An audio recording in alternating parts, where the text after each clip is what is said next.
Hello there, Oko here. So, we got some news. It appears they have listened. Lords of the Fallen Devs released a patch or patch notes about New Game Plus vestiges and mob density.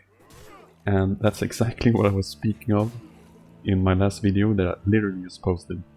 So, they listened to our feedback, and I didn't think they would because the last Q&A I saw, maybe there was another one I missed, they said explicitly that they wouldn't change their idea or change their mind, but they seem to have, and that's awesome. So you can now enjoy the game in New Game Plus, but they also added a bunch of other stuff when it comes to vestiges. So before, if you don't know, New Game Plus removed all vestiges, so you only have vestige seeds, which I never thought was a good idea. Now they seem to make it an optional thing. So you can choose to just reset the world and not even go into New Game Plus. You just reset the world and you can play from the beginning with everything you have, but it's not a New Game Plus, and that's awesome. They're planning to add other things as well, which is really cool. So they've been talking about a modifier system. So I thought it was a really good idea to have New Game Plus vestiges being removed as an optional thing. But they've gone a step further and allow us to customize our experience instead. So we can keep all vestiges, just a few, or remove them all, which is what they originally had. And that's really cool also. And other modifiers like hardcore mode. So you die, you die, you know what I mean? And this is also really cool. Item randomizer and enemy randomizer. This is literally a mod for Elden Ring, and they're just straight up planning to put this in the game, and I think that's so cool. That's so fun. That will be really good for the game. Like, you can just replay this game and just play item randomizer and enemy randomizer, and imagine doing that with a friend. It sounds so fun. Now I just gotta get some of my friends to actually play the game with me, but that's another question.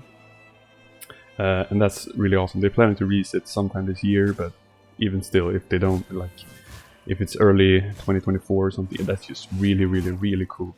I love this, and I have mad respect for them now that they're really listening, and this is not very common nowadays when it comes to developers. And the other thing that I mentioned was enemy density, so they've listened to that as well. So they're going to release the density of mobs in certain areas, and also they're gonna limit the pursuit of the mobs when they're running after you. You know, because I noticed that when I was playing, I would like run what felt like a marathon from a village, and then turn around to pick something up, and I see that stupid ass dog still running after me, and I'm like, where the fuck is your owner? And now they seem to be solving that as well, because that was weird as well, how they had a vendetta after you. Like, I'm just running past you, come on, relax. So that's really cool as well.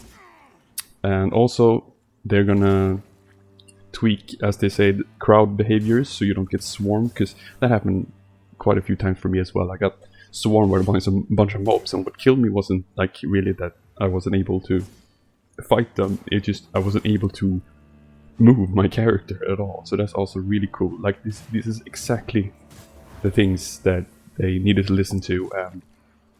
Like I said, I mentioned this in my previous video, which I just released, so I think we can all come to the same conclusion that we, you know, you're welcome.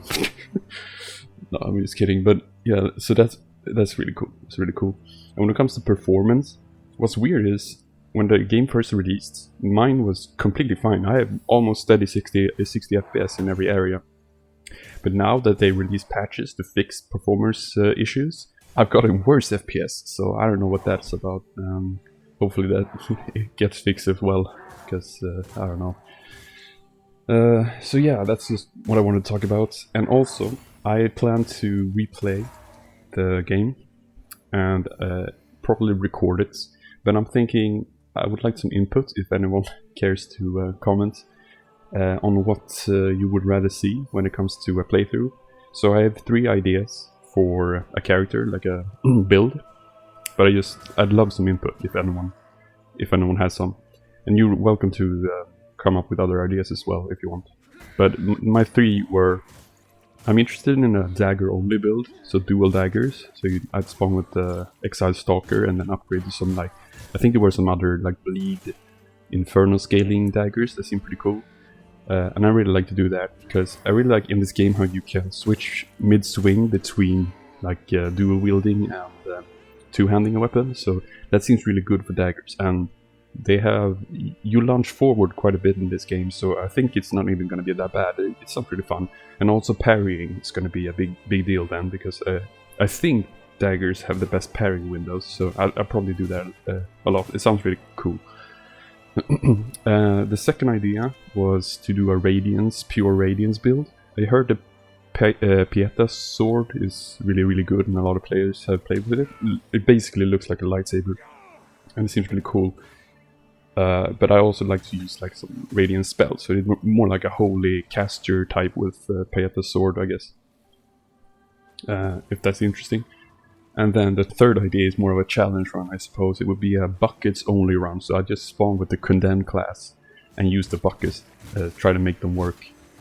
Probably a bad idea, and that's probably going to be more of a challenge run. So yeah, I might use quite a lot of enchants on the weapons to make it work, but it sounds fun as well. So if that's something more interesting for you, so let me know, please. I'm planning to go for the Inferno ending to unlock the Inferno class, and do a playthrough with that. So that's sort of the goal with the playthrough, but I figured I'd make a sort of a thing of it. And thank you for subscribing. I noticed a couple of new subscribers. I was very surprised about the response to the video I made. If I knew, I mean, it's not a lot in YouTube standards, but for me it was quite a lot. I like woke up one day after having like 20 views, and all of a sudden up to 500 plus. And I'm like, whoa, what's going on? That was really cool. Sort of motivated me to make more videos, actually. So it's really cool that you guys are here. So thank you very much for that, and I hope you'll enjoy the upcoming videos I'm making. I'm planning on making more Elden Ring, obviously, and the Lords of the Fallen, and then other Souls-like games probably. I guess this is becoming a Souls-like channel because I just fell in love with the genre. Previously I made Call of Duty videos, but I haven't done it in years now, so don't worry if you don't want to see that. And for the subs from the Call of Duty days, I'm very sorry. I stopped playing that game. I haven't touched it in a long time. So anyway, thanks for listening, watching, and this is really good news. And yeah, this is I'm really excited for this game even more now, especially with the randomized stuff. If you want to play, by the way, I'd love to play co-op in this game. If it works. I've heard the connection issues and stuff in PvP. I'm not sure how it is in co-op, but I'd love to play co-op with someone, because I have friends that I play video games with, but none of them are really into Souls games, and that's really a shame because I love them. I really like to play with some people. So if you play Elden Ring or Lords of the Fallen, let me know if you want to play. I'd love to. I'm from Sweden, by the way, if you want to know.